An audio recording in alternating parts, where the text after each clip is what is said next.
Hello दोस्तों। हमारे channel कहानियों के भंडार में आपका स्वागत है। तो दोस्तों, आज की इस वीडियो में आपको राजा की चतुराई की कहानी सुनाने जा रहा हूँ, जिसमें एक बार की बात है। एक नगर में एक राजा रहता था, जिसके खजाने भरपूर भरे हुए थे जिसके खजाने बहुत भरपूर भरे हुए थे। एक दिन कालू नाम के एक चोर ने राजा के खजाने को चोरी करने की योजना बनाई। आधी रात को कालू राजा के महल में चोरी करने पहुंच गया। वहां खजाने के दरवाजे में छेड़ कर मतलब दरवाजों दरवाजे में छेद करने लगा। राजा भी उस समय जागा हुआ था। उसे कुछ आवाज सुनाई दी। वह बाहर आया। आवाज खजाने की दिशा से आ रही थी। वह इसे जानने जांचने वहां गया। राजा ने साधारण से वस्त्र पहने हुए थे और चोर उन्हें पहचान नहीं पाया। राजा ने कालू से पूछा, तुम कौन हो और क्या कर रहे हो? कालू ने कहा, मैं चोर हूँ और खजाना लूटने आया हूँ। मुझे लगता है कि तुम भी चोर हो और इसी इरादे से आए हो। कोई नहीं, हम दोनों साथ ही अंदर चलकर खजाना लूट लेते हैं और खजाने का आधा आधा हिस्सा कर लेंगे। उन्होंने ऐसा ही किया और खजाने का सारा पैसा और जवाहरात लूटकर आधा आधा बांट लिया। वहां हीरे के 3 टुकड़े भी पड़े हुए थे। चोर ने कहा कि इन हीरो के 3 टुकड़ों को दोनों में कैसे बांटे? तब राजा ने सुझाव दिया कि इसे हम इन 3 हीरो के टुकड़ों में से एक गरीब राजा के लिए छोड़ देते हैं और एक एक हम रख लेते हैं। चोर इस बात पर राजी हो गया। जब चोर अपना हिस्सा लेकर जाने लगा, तब राजा ने उससे उसका नाम और पता पूछा। कालू ने सच बोलने की कसम खा रखी थी, इसलिए उसने सब कुछ सच सच बता दिया। राजा ने अपना हिस्सा लिया और उसे अपने कमरे में छुपा दिया। अगली सुबह उसने अपने प्रमुख मंत्री को खजाने का निरीक्षण करने के लिए कहा। मंत्री ने निरीक्षण करते करते वक्त देखा कि सारा खजाना खाली हो गया है। केवल हीरे का एक टुकड़ा ही बचा है।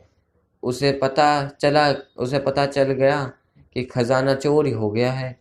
उसने हीरे को उठाया और अपनी जेब में रख लिया।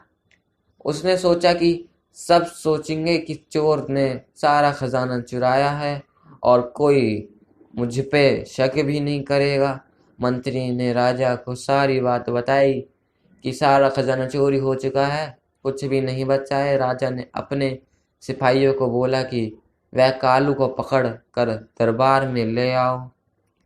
सिपाहियों ने ऐसा ही किया। जब कालू दरबार में पहुंचा तो वह राजा को पहचान नहीं पाया कि वह उसका चोर साथी है।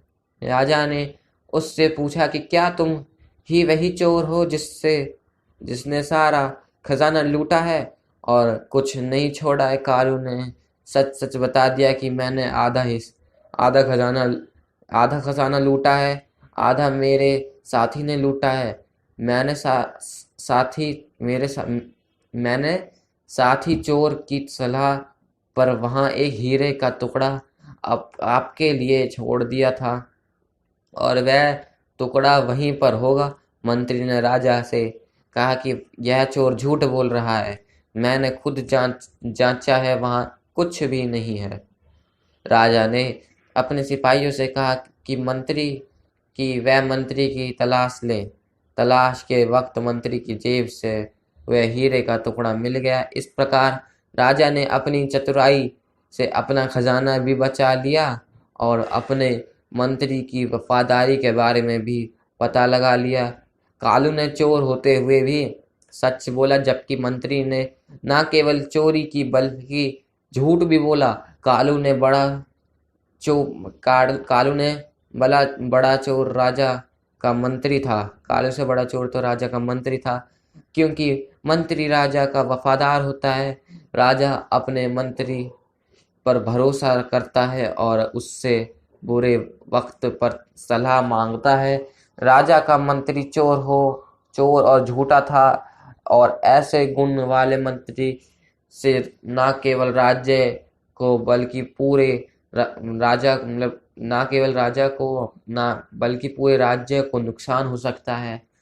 कहने का मतलब यह है कि ज्यादा खतरा अच्छे लोगों के बुरा काम करने से है। इसका इसका अर्थ को दोस्तों यह सीख मिलती है कि हमें हमेशा सच बोलना चाहिए। राजा की चतुराई से मंत्री भी फंस गया था। तो चलिए दोस्तों, धन्यवाद। अगर आपको हमारी कहानी अच्छी लगी हो तो प्लीज़ हमारे चैनल को लाइक करें, सब्सक्राइब करें और शेयर करें। राधे राधे।